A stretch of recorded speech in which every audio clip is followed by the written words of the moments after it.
Have you managed to unmute yourself as I inevitably fling myself back into the chair? Yeah, I'm unmute myself now. All right.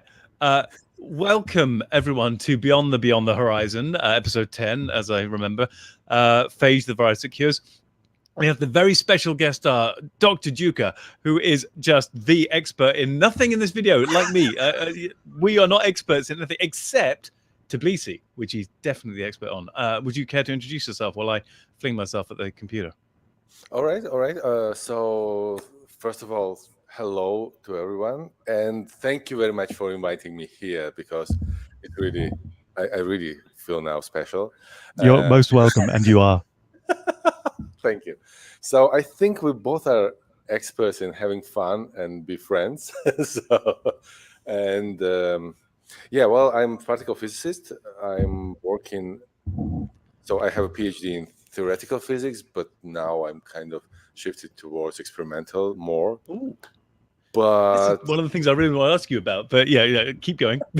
But right now, I'm here as a guest, and it's really strange. So it's supposed to be, probably the idea was that I will be familiar with the Georgia I saw in this movie, but for me it's so distant. So I remember it from my childhood, but now I'm looking pretty much as an alien, like new planet, because some stuff I really remember, but hardly.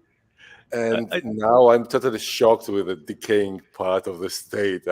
I did wonder because, I mean, you are it's always hard for people to remember, but you are considerably younger than I am, and so, well, I was in my 20s when this film was made. I was not a kid. I thought I'd finished uni by 2 years the first time, anyway. So I wasn't exactly a fetus, but again, yeah, it was still a long time ago. Let's put it that way. And while I'm doing the greetings, hello, old media guy. Can you now hear us? Yes, I can hear you now. Woohoo! Hello. Okay.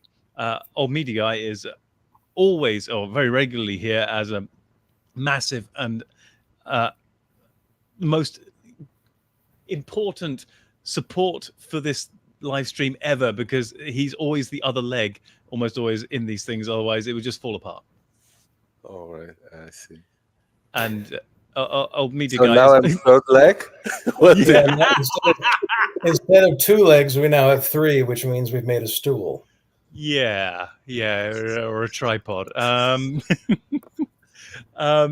I like the way you're now old media Phage as well. I would again want to reiterate, but I'm very, very fuzzy today. I'm so out of practice with this.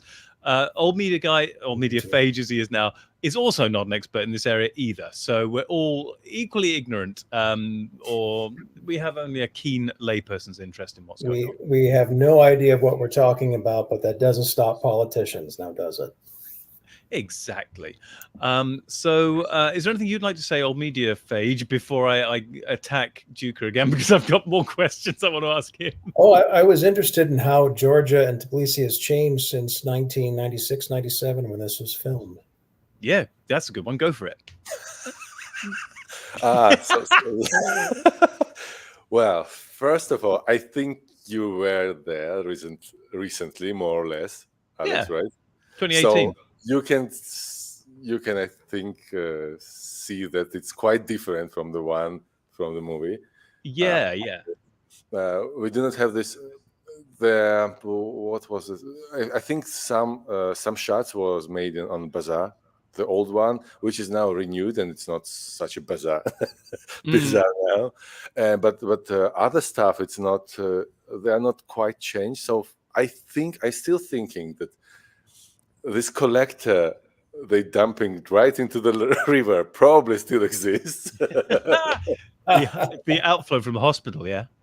I mean, could you imagine? And they film it, and I mean, like, what the hell is going on? I can imagine it. In my childhood, I remember sewage outflows going into the beaches where we would be swimming as kids. It was not that long ago. It was happening in Britain. Oh, yeah. So I just have to say hello to old media. No, not old media guy. You're here. I've already said hello to you. Captain Fandom Nerd, thank you for joining us in the chat. I would type to you, but I just can't multitask because my brain doesn't cope with this. I had another question, Juka, about the video, and it's nothing to do with the Phage bit, but we will come back to that because that's important. That building they showed, the Communist Party headquarters, where they're having their little conference, was that the weird building we saw in the sort of wildlife park behind the castle on the top of the hill? No? No, that one is so the one which reminds you Dr. Evil, right? Yeah. Yeah. No, this one is like recently built for our former prime minister or some, but he's still like great cardinal of the country. So right. So it's really recent. This one, right. It's but that old building, they really look so same that I really don't know what this building is, like, or does it preserve or not. Yeah. But what I can say, the shortages are still happen here, but not so severe as they were before. Because I remember, like, worst thing was, I think, in like right after decay of the USSR, and it was like 2 weeks or something like this without electricity in a capital city. And it was like, I remember we have some. Do you know what is samovar? Samovar, no. It's like Russian word. Yeah, it's like, it's a kettle for the tea, but you put the wood inside and burn it inside the kettle somehow. Okay. And it's like self-heating up. And we put it on a balcony, and the neighbors started to come in and ask us, like, could you give us the warm water as well? Like, there's really, really severe shortages, and like we do not have gas. Like, I don't know, do you call it gas? Like for heating we've got up? Gas here. Yeah, so we didn't have it like for several years, I think, before we managed to have it again. And we have only these balloons, like balloons with the gas, like portable one you usually use in the village. But we have pipe system here, but then it's like gone, and I mean, it was really bizarre time, but now it's not the same. And also the criminal stuff was going on heavily here. Oh yeah. So I mean, shootings in the streets, kidnapping. I mean, everything, and it stabilized only in 10 years, probably after 2004, 5. It's more or less stabilized, and people stop stealing other people and selling them or whatever. Yeah. So now it's relatively safe, I think. Yeah. Even several times we were like safest country in a region or something, or it's relatively safe now. Yeah, I never felt unsafe while I was in Georgia, even while driving on the roads. Yeah. Even with Tatiana, you mean? Yeah.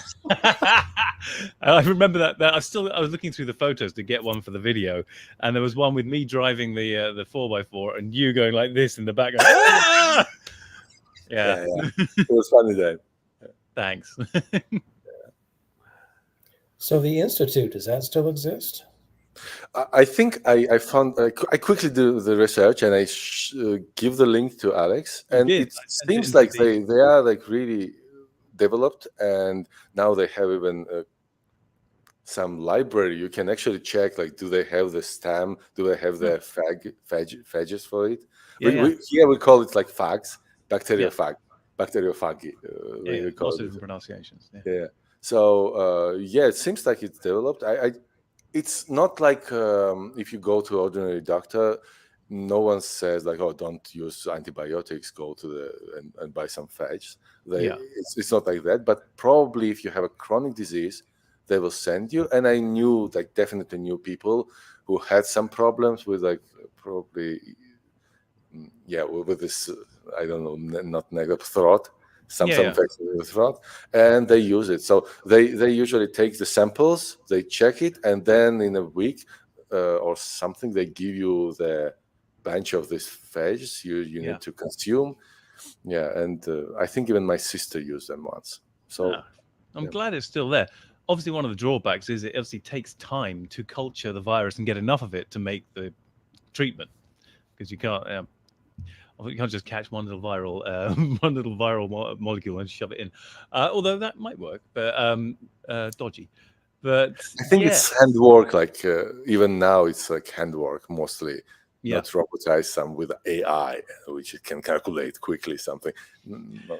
Yeah, it's more like farming. You actually have to farm the viri to make enough to be effective. But yeah, it still has potential there, clearly. So the big question. Oh, I'm sorry. May I just make a quick remark? I think that was the reason why the Russia. Do you remember that Russia tried to develop this Sputnik vaccine, and then like West goes to RMA vaccines because you can mass produce them without farming actually the antibodies or something. I don't know. Right. Okay.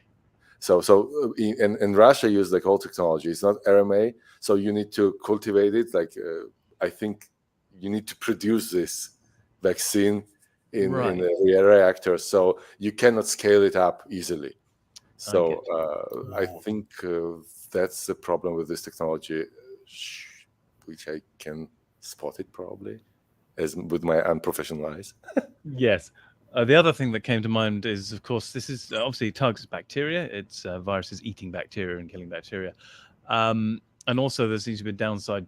You can't inject the phages because the bloodstream will attack the virus immediately and basically neutralize it. So there's areas where it cannot be used as effectively. What I know from my sister, and she is in biotech, I think, if I remember correctly, that I'm sure I remember it, she says something like, in Switzerland, phage therapy is kind of banned because it's kind of double-edged sword. I mean, it's virus, and theoretically, I think it can mutate, right? Yeah, of and course. Theoretically, it might. It's kind of really strange thing to hunt. It's like hunting cats to fight with rats. Like, yeah, you can have them, but then people might be a bit scared. Like, is it like too dangerous now? Like, because now it can. I don't know. Yeah, will it turn into a giant cat that then eats you instead? Yes, something I like this. kind of get it, but again, it would be a weird leap, wouldn't it? Because their specific target is bacteria, not us. We're quite a different. We're an entirely different family area. We're not. We're eukaryotes. We're not bacteria. I mean, let's put it very simply as possible. So. No, but it might be some ethical thing. Like, for example, you should you experiment with the viruses and use them as a medicine? Because if you do it on a huge scale, there might be some mistakes.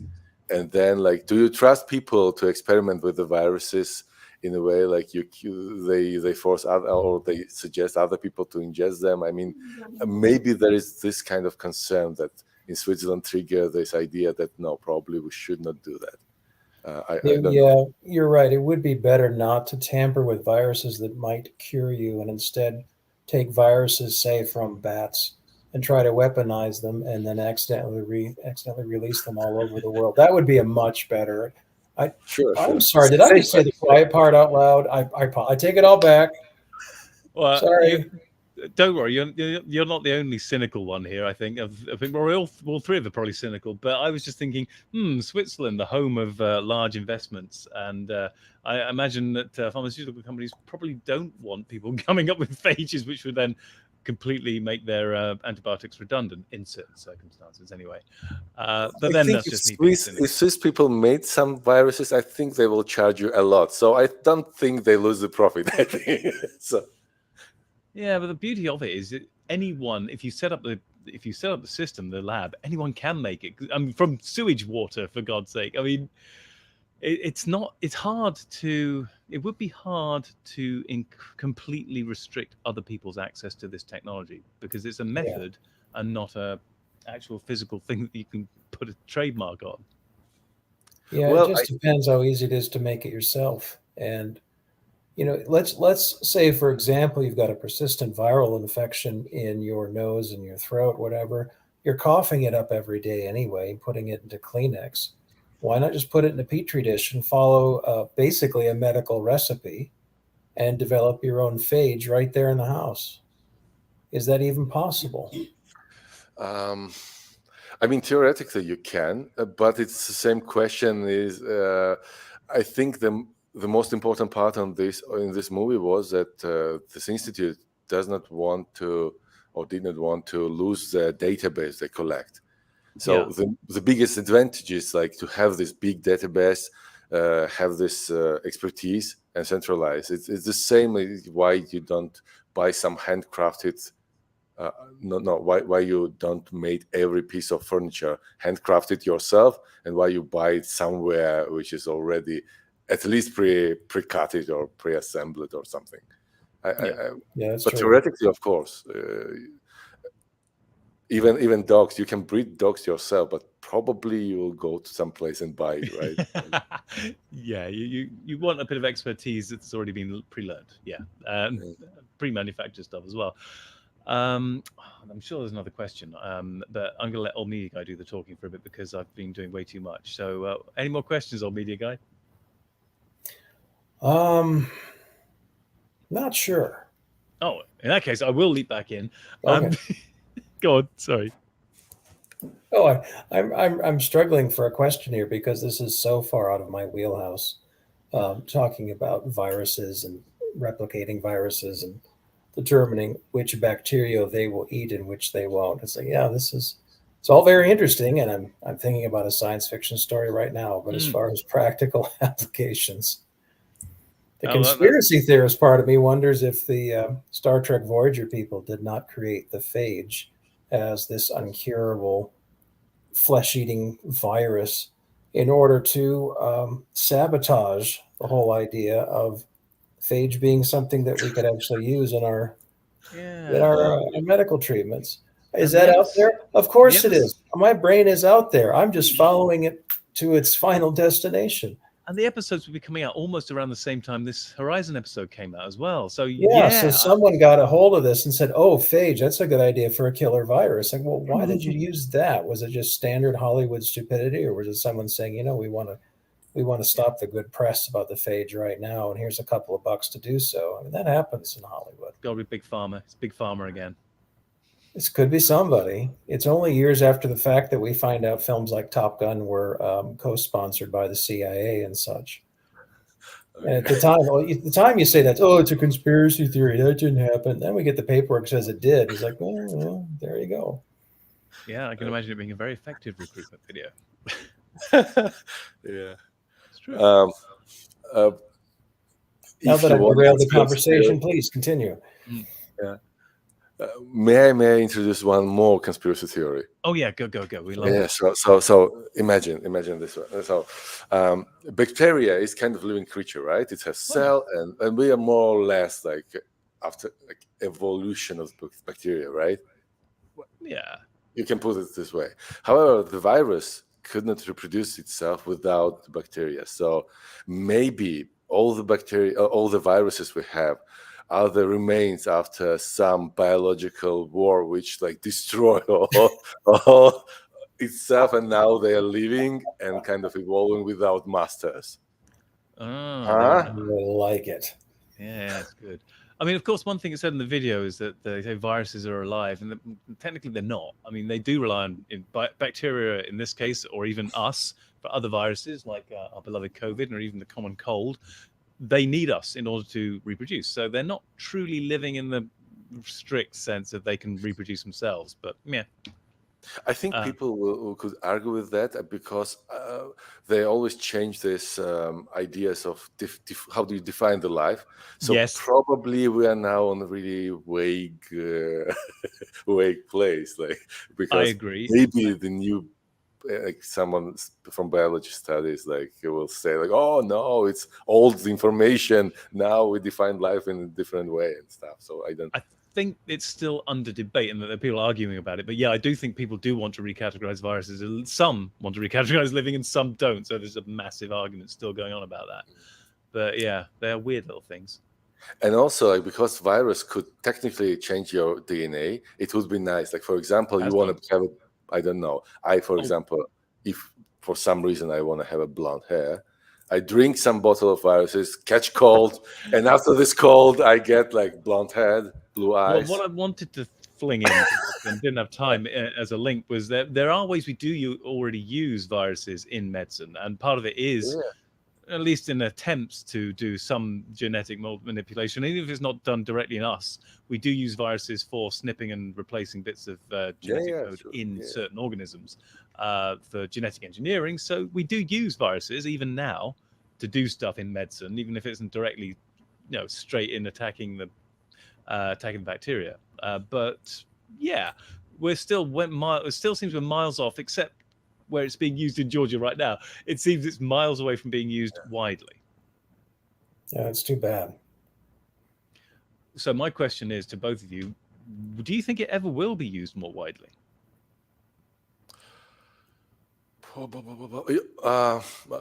Maybe old media won't start, or I can.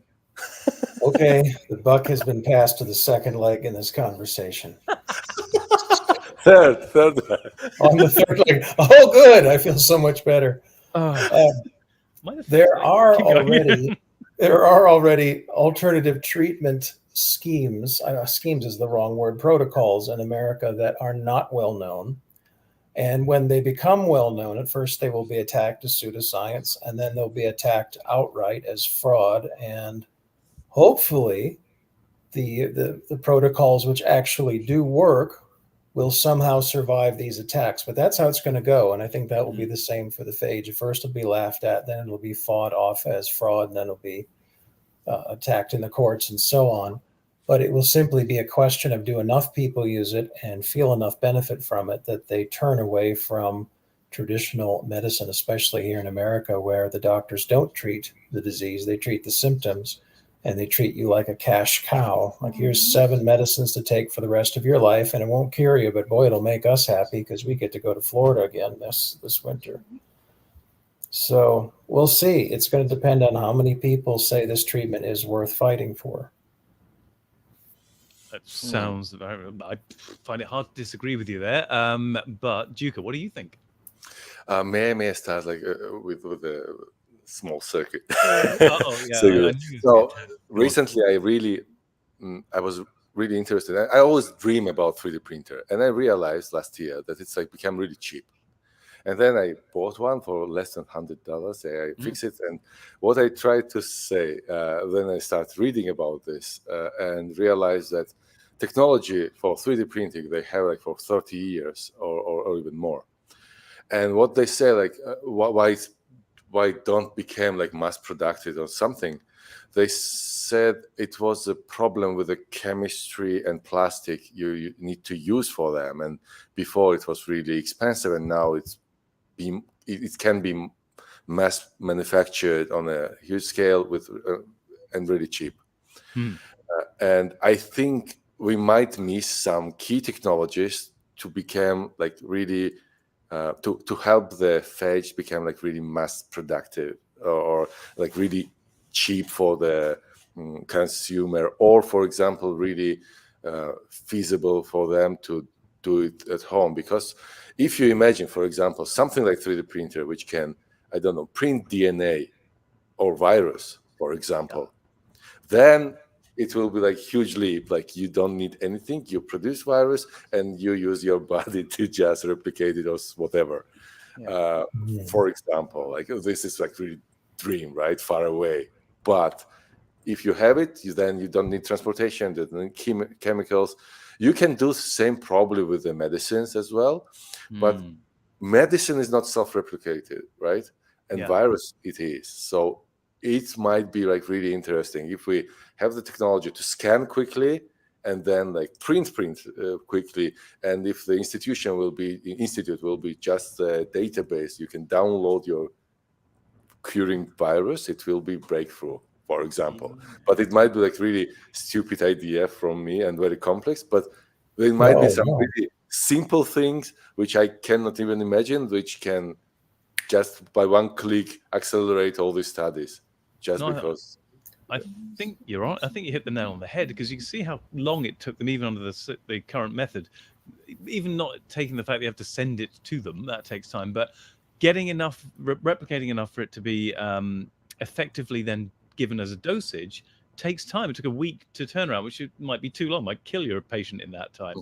But it reminds me of the genetic sequencing. There's I forget the name of the technology, but there's a way that's used since the 80s, but where you basically, you would amplify, if you had one tiny fragment of DNA, you could get it to exponentially replicate itself to get the amounts you need to actually do some genetic sequencing and break down what's there. This has been used since the 80s. The only reason we can do genetic sequencing well now. That technology, if the same sort of thing happened in this medicinal application of the phage, yeah, I think that would make it way more effective. And as you say, with 3D printing, people can do this genetic sequencing at home now. We could easily be doing the same viral phage technology at home as well. If you can break that one barrier, that ease of replication, just like with 3D printing, yeah, that could be the key. And release it from the need for companies. Yeah, especially when they're saying they find the phage by finding the bacteria. So, for example, you have a bacterial infection inside your sinus passages. Well, imagine a machine where you blow your nose, you put the hanky in, and it figures out from what you've put in, just like you said, Dr. J, going to its database, oh, the closest match is this. Okay. Well, that's what half the problem right there, 3/4 of the problem. Yeah, even if you you don't had need to go to. somewhere to pick up the pills, it would be quite a step forward. Yeah, and actually, there's another point. Can you build a virus just straight off? If you know the code, can you put the requisite lumps together to build the RNA necessary to build the virus? Can we build viri? That's my next question, I guess. That would require creating not only a living thing, but a thing with intelligence. It may not be intelligence as sophisticated as ours or even as an insect, but it still has intelligence. It knows what to find and it knows what to do once it finds it. That would be quite interesting because we're talking about encoding something to act as a living being on a cellular level. And we keep hearing that's out there, but the secrets are sort of hidden in the dark. So I don't know. Perhaps that's top secret technology. Perhaps it doesn't exist. I think viruses we could, because many viruses are very, very simple. I mean, they're nowhere near as complex as you or me or any other eukaryote or even bacterial living things. So they are on that boundary between life and chemistry. They are. Well, yeah. But are the phage viri as simple as the ones that we can reproduce now? Is the question. Are they? They look pretty simple from the pictures. But go on. Sorry, Juka. No, I think as far as I know, I think it's you can consider the virus as a nanorobot. I think so. It's just a nanobot. I mean, if you could arrange some like structure of something on an atomic level, you can build whatever you want. Well, the problem is we cannot still rearrange the atoms. I think what they do in biology right now, they can take some chunks of DNA or some molecules, try to smash them together and try to somehow build something. And that might be the problem with building from the scratch the virus, I think. However, I think if we have something like 3D printer, but on atomic level, it will be like, I mean, I cannot see from theoretical perspective why it should prevent us, something should prevent us from building whatever we want, even like complex viruses or something. Yeah, I think that technology would be banned if someone said, build your own virus with my little machine here, no limit. Well, yeah, I can see that, not being good in certain Don't want to worry you though, but people are using the CRISPR technology right now in warehouses and having, it's like geek comic conferences of people messing with resequencing DNA. It's happening right now, old media guy. Really? It's not the past. It's not the future. It's right now. Okay. But are they playing around with DNA and hoping for the best and building a virus that works to your specifications? That's two different things. Yeah, because that would be RNA, not DNA. But that's not the point. I'm sure it's completely impossible. My degree is in math. What? Yeah, it's in math. Why? I don't know diddly. You knew that when you invited me. No, I know, but we are scarily in the future right now. Unless Duke would like to tell me we're not. No, I'm not scary, but I just wonder. Like, for example, now we have like huge debate. Not we, but in US they have huge debate about like restriction the weapons, right, or guns. And I can imagine now we're talking about like people could sequencing the viruses in the home. Why do you need a gun at all? Like, I mean, guns don't kill people. Viruses do. No, wait. I can see a virus producing machine, one that is affordable and it is in most homes, ending society as we know it for the simple reason that school kids would create the common cold virus and release it all around school every day throughout the school year until everyone was so sick that there was no such thing as school anymore. That alone would be a reason to ban such a machine. Right. Sorry, I got distracted by the chat for 2 seconds there because Six has just arrived and got really excited by us talking about genetic sequencing. Yeah. Six, I hate to warn you, but we don't know what we're talking about. So thank you for joining us. She may have missed that the warning we gave at the beginning that we're all completely ignorant. You're probably going to get to the end of your 2x streaming experience and say they don't know anything. I missed that. 2 at once. I couldn't catch you. Sorry. No, never. No, we're both quiet at once, so there it is. It's the end of that conversation. What I'm trying to say, Alex, I'm not completely ignorant. I saw some movies, so. You saw some movies. So I'm educated enough already. Yeah, we've watched The Stand, Dr. Alex. We know how this ends. Well, hang on, you think we're going to get abducted by it? Now, wait a minute. Oh yeah, right. Hang on. Let's do the boring thing. So, on a different tack, I knew you were theoretical physicist. I even was pretty sure it was part. Yeah, not old media guy in this case. Yes, Juka. I guess probably it would be particle based because we met at the flipping Ericha conference, which I shouldn't have been at because there weren't many cosmologists there. Let's put it that way. There were a few, but not many. And I was only there because Gianluca wanted a drinking partner. So, you know, I'm happy to. There are some things, Alex, you might keep like unsaid. People don't need this information. Like, of course, you never drank at all while we were there, and you were the most sober person I know. No. I was drinking. I just no. Or maybe we were drunk like.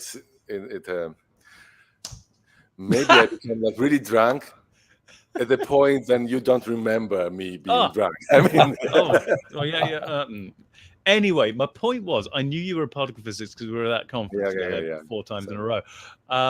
But you say you're moving away from theoretical towards something more experimental? It wasn't that. So I have my theory. I have my PhD in theory. And the thing is, was, or is, or whatever. My PhD thesis was based on a paper of Howard Hopf.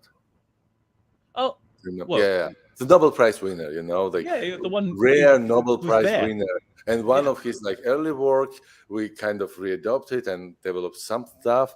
And probably my report was bad. I don't know the reason. Like maybe the theme was boring, but. Howard Hopf slept during my report. He just literally slept. And I realized like my whole entire life kind of meaningless at this point. And I really started to doubt, like, should I stay in physics? Like, really, if I do such a bad job? And at that moment, my supervisor said, like, maybe like we have one place if you want to go to CERN, we have like one place it's free. And I remember you kind of coding something during your studies. Maybe you find it interesting. And I say, yes, sure.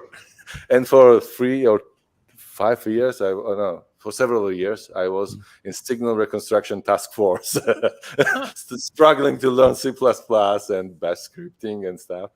Never became good in that. Like not on a level like average bachelor from computer science could not beat me, but I really built my expertise, and now I try to do some analysis as well. So it's kind of more like data analysis, rather like actual experimenting, like actual building up the experimental setups or something. But still, it might be interesting. Yeah. Well, where are you based now? I forget this. Where I'm in Tbilisi. I'm in Tbilisi mostly, and during the pandemic, I actually come back from Switzerland because I have a contract. I kind of work at CERN, but they don't pay me. So I mean, they pay me casually. The problem with this is like Switzerland is kind of expensive, and I need to go back and forward, and it's really not consistent with their personal life. Also, this style of living, then you're 6 months abroad, 6 months here. So I mean, it's like sailor without all the fun, like, you know. One of my collaborators on my PhD said to me when I was thinking about applying for postdocs, said, "I'm not sure the postdoc life would agree with you, would be consistent with your lifestyle." I'm thinking, what do you mean? But I think he meant working hard, to be fair. But I did also wonder about the moving from country to country on every 6 months on another postdoc.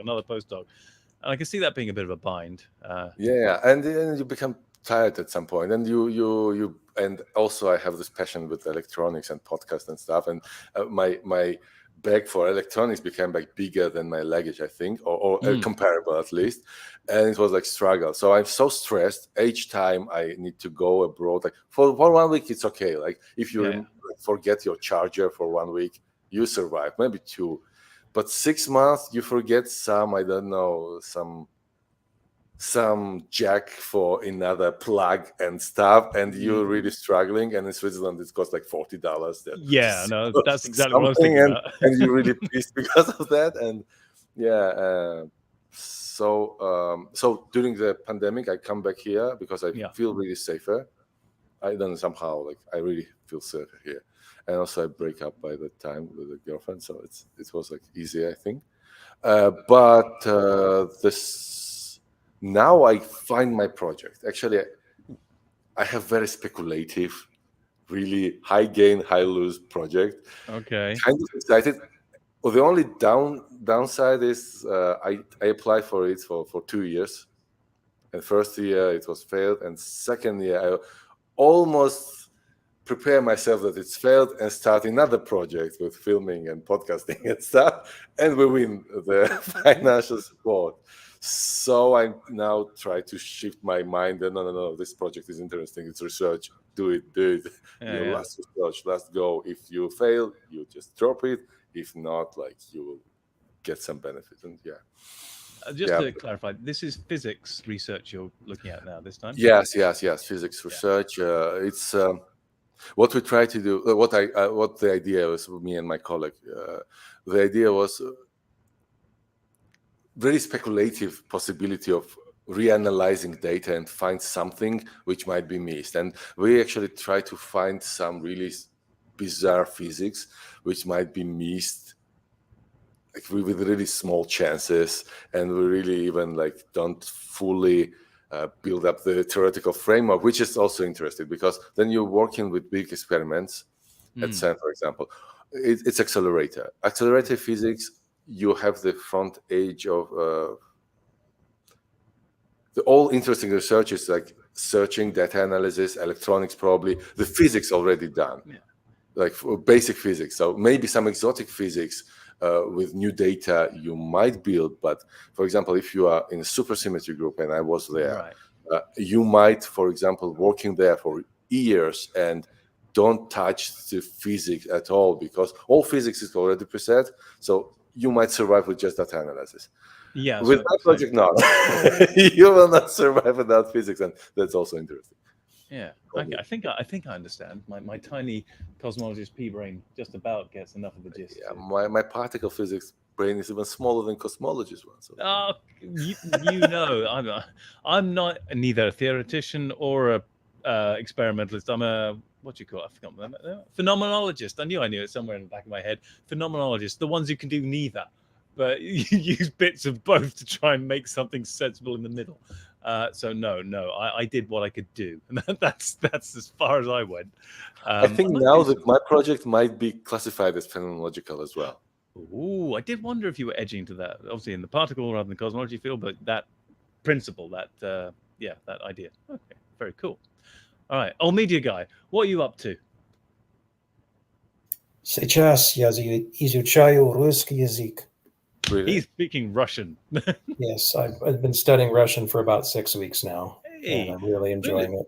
So the fun thing is your pronunciation was really nice, like really proper, actually. Oh, thank you. I've been working with a tutor, and but could I ask you, like, what is your motivation for that?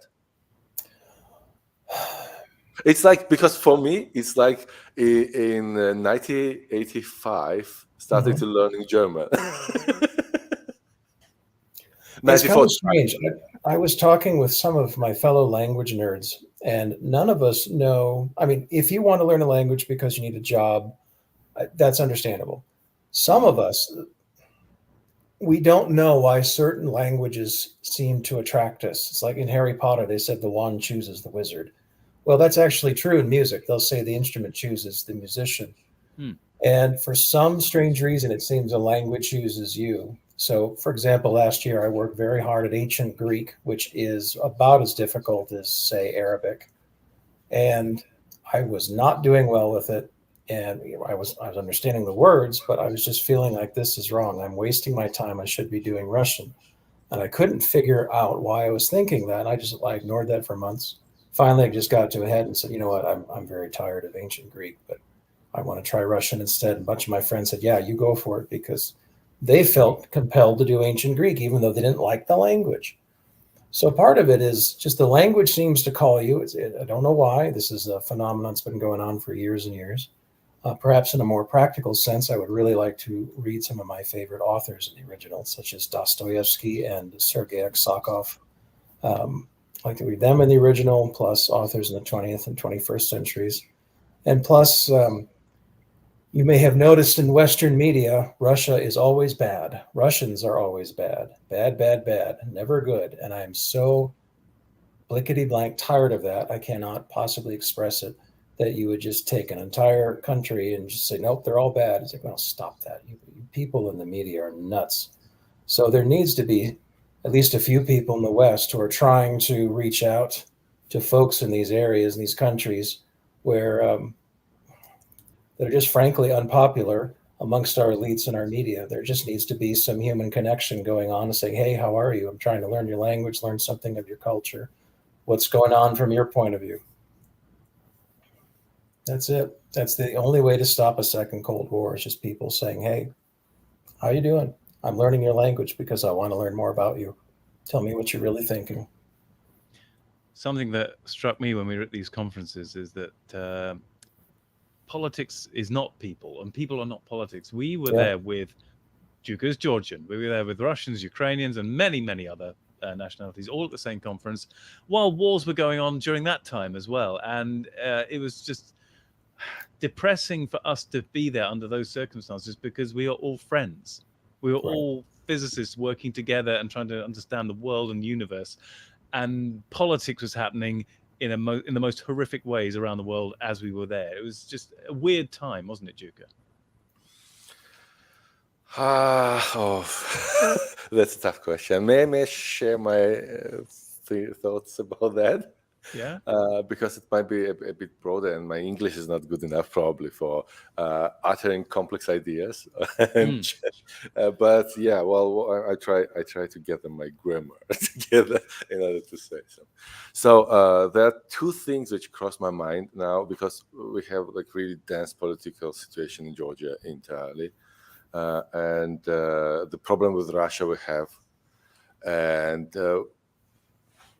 for example, the war with Ukraine, between Ukraine and Russia, I personally feel as if it is like war with us and Russia, because we have war in 2008.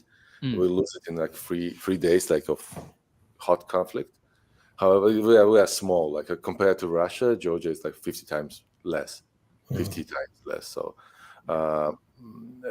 and now they have the same with the Russians. And I can Ukraine. understand people. Oh yeah, with Ukraine. Yeah. And what I can understand people when they say like, "Oh, Russians are bad," because I knew some really bad things which Russia government is doing. Yeah. But each time I try to stop myself for saying like, "Oh, Russians are bad," and try to find the good people with whom I can arguing. For example, I knew the people who is really compassionate to others, but I knew also people who go like this time, for example, imagine now Russia and Ukraine with the war, and some people like in ordinary conversation they're completely normal, but they go to Crimea to spend their summer, and I say like, what? I mean, like how can you go and spend summer? And they say I want to like see, and I said like, okay, like I might want to have a sea as well, but I mean like really. I think I know who you're talking about, but let's not say. No, not this one. Phew, not that one. No, I was so surprised because otherwise this person was like completely ordinary. I never imagined that she can somehow block herself on this particular idea. So say like, oh, I don't care about war. Now it's about fun. And but yeah, I saw the compassionate people as well who can who is protesting and stuff. And what I find for myself like really useful. What I try to do, I try to not depersonalize people. So I try to not use like, oh he's Russian, or he's like, I don't know, Republican or Democrat or whatever, Right. also party. Because whenever you try to say this, you kind of change his humanity by the label, and if you change this, then you don't feel compassion for them. So I try to be as compassionate to enemies even as I can be, because in this way I will not cross the border. I will stop respecting myself. I don't know, maybe it's too complex and too strange. Well, that's good. That's good, because I can tell you that my experience of being an American and living in America is going to be very much different from the news reports you get about living in America. America has too many guns. There's too many shootings at schools. Yeah, that's true. But I have met so many nice people here, and I've met so many foreigners who said I came to America and everyone was so nice. And I was talking to a Russian gal who said, well, I'm afraid to come to America. I'm told that you all hate Russians. I said, I've never met anyone who said to me, oh, the damn Russians. Blah, blah, blah, blah. No one said anything like that since the Cold War ended over 30 years ago. And even then, they didn't really mean it. They were just being jingoistic and super patriot, and it's just, stupid stuff. But most people are very nice, and just every place you can get actual video of real people doing normal things, you just see how many nice people there are. It does not matter what country. And I just try to keep that in mind and say to hell with the politicians on all sides. Really, I'm becoming very anarchistic in that sense. I mean, I still pay my taxes and such, but I just don't want to listen to the leaders anymore, because they're all shouting about how we need to break this and invade that. And it's like, guys, just sit down and shut up and let the rest of us live, Yeah. I think, but Duca was you were very eloquent in what you were saying just then. I think everyone understood what you were saying, and it was really on point. And old media guy, I've only been to the US. How many times have I been? 1, 2, 3 times I've only been to the US, and I never got shot once. So that there you go. Yeah, it's safe. There you go. And also, to be more serious, every time I went, the people I met were incredibly friendly. I never felt endangered. Even when I went to Chicago, and there were places that was at that conference, it was a little bit dodgy to go in, but all the places I went, I felt pretty damn safe. So yeah. Like Chicago, that people, white folks especially, will say, well, don't go to the South Side. Why? Well, it's all black.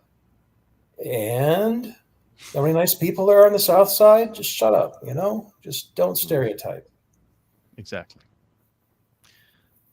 I don't know.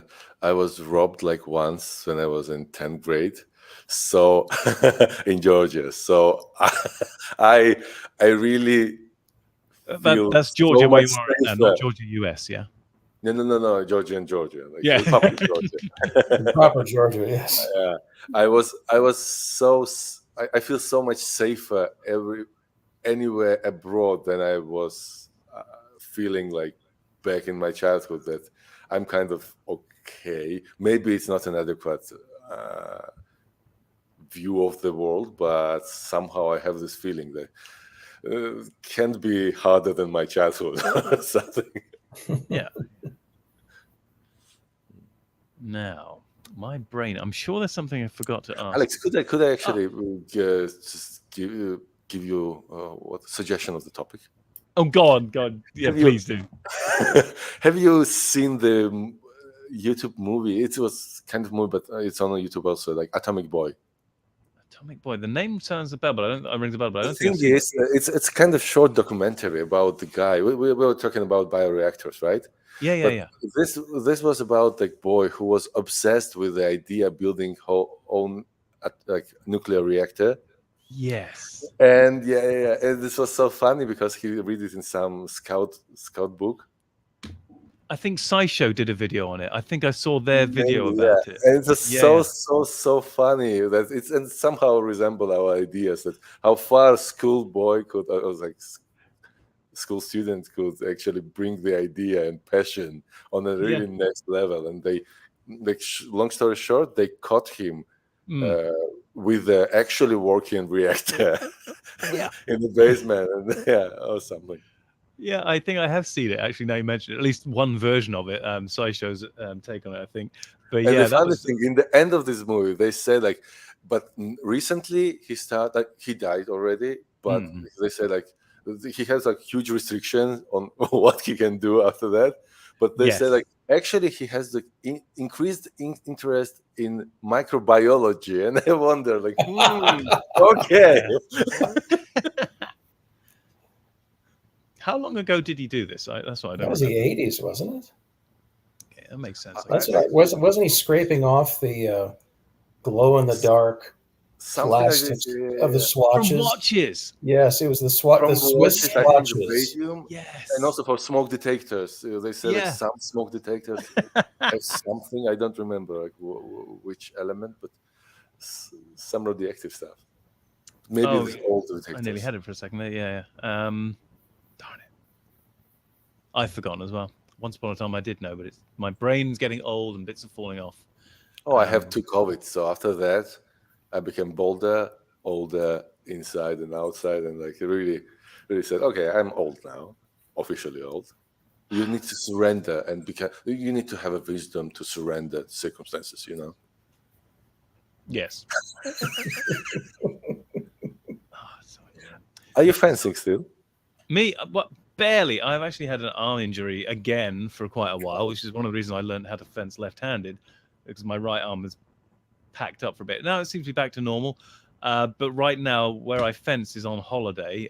They happen to have their holidays when the schools are on holiday, so I can't fence at the moment for at least another week or two. But I intend to go back in a couple of weeks now that I can use both hands again, more or less. Not that I don't mind using my left, but it's not my main hand. And although I'm pretty natty with it now, I'd rather be even better with my right one. Yeah, but you can now recreate that scene from Princess Bride. Oh god, there were a few videos on my channel of me recreating Princess Bride just a couple of years ago. But I'm so out of practice though. It's embarrassing when I do go back now. It's like, Jesus, I used to be so much better than this, and I can barely hold my own now. It's like, meh. Actually, I want to say that Alex, even the Dr. Alex, even during the most intense drinking session on the summer schools of particle physics, we never did that. Each day he made like 3-minute plank. Oh yeah. Yeah, I was pretty good at keeping fit still. And I remember, like, what, really? Like, after this party, you're really doing 3-minute plank? And I think I made it to 98% of the lecture sessions as well, I think. Okay. Yeah. I mean, there are some others that didn't make it to the lectures, but very few I missed. I may have been, like, slumped across the desk, vomiting underneath it, but I was there. Do you remember me coming with the watermelon and sunburn? Yes, that's exactly what I was thinking about right now. And had you infused it with grappa, I suspect so. Yeah. Okay. Sorry. Oh, happy days. Yeah, it was. Yeah. The funniest thing is by that year we were in Eritrea, like one of the. I think we were like 2 or 3 times together there, Yeah. right? Yeah, at least. During 1 year, like my camera was stolen, my photo camera, and I Oh, was so yes. pissed off. I was so pissed off, and I said like, no pictures with my phone, like no pictures, because the quality is not good and my mood is not good, and it reminds me of the camera of mine and stuff. Yeah. And what I did actually kind of blog, but on Georgian language, and I write down all these jokes and stuff. Not of all of these, but some of them are so funny because you don't remember all these details and all these jokes. For example, do you remember the Nikita, the guy from Russia? Yeah. He was really active. He wanted to learn Italian, and he was really talking to everyone. Yes. And he was sitting in a cafeteria, and he asked some guy to wine and said like, could I have this vino russo? And the guy was look at him and say like, vino is rosso, russo are you? I remember. Yeah, it was funny. It was. Oh, by the way, and talking about instruments finding you, which old media guy mentioned earlier, Juka is a fantastic pianist. My God, I mean, really, I was way up there. Huh? I was. But you know what? Why do you know why I have this one, which might remind you of the organ? Yeah. Because somehow it's appeared that in Tbilisi we have like one pipe organ, like not in church but in the conservatory, on a concert hall, and it so happened they don't have a qualified tuner, and they suggest me, and so somehow I fix the electrical problems with the electric system, and now I'm waiting to get some qualification knowledge from the Schuke Schuke factory, because it's a German organ we have here, and somehow I can time to time play casually on this the organ. And because of that, I now started to learn how to jump with my hands over the keyboards. Oh. The only problem is I don't have pedal. I cannot practice in pedal, and But in my shed, even though I can't play piano really at all properly, I do actually have a Hammond organ. I've got a Hammond B200 with both upper and lower manuals and the pedals. It's like I can't use the pedals. I can barely use the manuals. But yeah, I understand what you're saying. It's so exciting. Yes, it was like night. There was a concert next day, and the guy says like the organ have the electrical problem with the electrical system, and I tried to check it. I tried to fix it. It appeared that he by mistake misinterpreted the German labels on the keys. So that's why he thinks it was a problem, but it was not. But you need to check it, right? So it was like 11 a.m. and I was sitting alone in the concert hall playing the organ and said like, oh my God, this is amazing. And I was like, tired and excited at the same time, because like I never imagined myself during the night playing in the concert hall an organ alone. Yeah. I can imagine. It'd be so cool. And the strangest thing with the organ, in some registers, when you're playing, I can swear that I hear someone whispering. It's somehow in my brain interpreted as a whispering. It's not whispering. I know it's an illusion, but it's such a strong illusion that I was saying like, no, they're not ghosts. They're not such a thing as a ghost. You know, Juka, you are a physicist. Come on. And then all the lights went out. Oh my. Right, how long have we been going, by the way? 1 hour. 1 hour. We're doing pretty well. We should probably wrap up soonish, but we haven't gone for I miss you so much. It seems like it's such a fun thing to. I know. I don't feel like we spent an hour doing this, but but maybe we've talked some physics, we've talked some drinking, we've talked some organ, we've talked some music, and we've talked some fencing.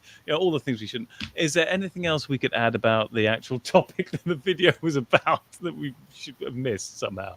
Well, it's an open question right now. Did the technology itself fail, or did it fail to find a niche in the marketplace? Don't know. Yeah, if it just failed to find a niche, then we can amend that to it failed to find a niche thus far. We don't know what's going to happen because there have been so many alternate treatments flooding the market because of the fact, and solely because of the fact, that I'm talking about America here. In America, the doctors don't treat your illness, they treat your symptoms. And that's caused many people to look many different places, some of them which do not work, but some that do. And if the phage works, hopefully it'll find a niche here in the near future. Yeah. And as Yuka pointed out, the Institute is still up and running and they're still doing work, which is, I think, I'm very relieved, because if we'd lost it altogether, I'd be very worried about the future of medicine. Over to you, Yuka. The good ideas always come late. So the thing is, I try to have my podcast on Georgian language, and one of the possible guests, I think she's a sister of my classmate, and it's happened to be she's working in this institute, I think. Ooh. So I try to. So maybe for example, if someone watching this stream or watching the movie have this question specifically, I can maybe organize some short answer questions. Ooh, what a great idea! That is a great idea. Yeah, but it's I don't know how. Well, I hope I will organize it. Yeah. But yeah, it might fail. But I at least on Georgian language, I will try to do it. But well, the easiest way to get the question, do some questions. Yeah, the easiest way to get the question is put it in the comments either to this video or to the main video itself, because then Duca can forever pick it up from the comments there. But I think this would be an ideal opportunity for you to advertise your channel if you want to. Yes, but it's on Georgian language, unfortunately. But I have one English video about the guy who find a way for personal growth through drinking. So it might be interesting for you. I can put the link under the video, and maybe you find it interesting. Definitely. And if you can't, I will, because you've sent me the link, so I'll paste it under the video. Okay. Thank you so much. Definitely. Very nice of you. So I guess we should call it to a close. Of course, we can continue talking even after this, but unless somebody in the chat, somebody leaps up and says, talk more, I think we should probably call it a night. And I know Old Media Guy has a life as well, so, Yeah, friends. Might want to actually return to it. Yeah, family. Everything is more important than me, right? And now we all feel very sorry and sad. This stream would last longer if we knew of a way to drink over the internet. I think you may be right. Yes. Okay. Well, in that case, I'm going to end the broadcast now. I can see no one's doing it. And hello again, Deej. I'm going across. You two will obviously still be in the green room with me afterwards for a few seconds, so we don't have to say goodbye to each other. But thank you for joining us for the presentation 2 video. Thank you, Duca, for being with us for the first time ever. It's a pleasure for me. I mean, it's such a pleasure that this is first time I actually organize a backlight like here. Very cool. It's first time I actually have the nice video stream actually.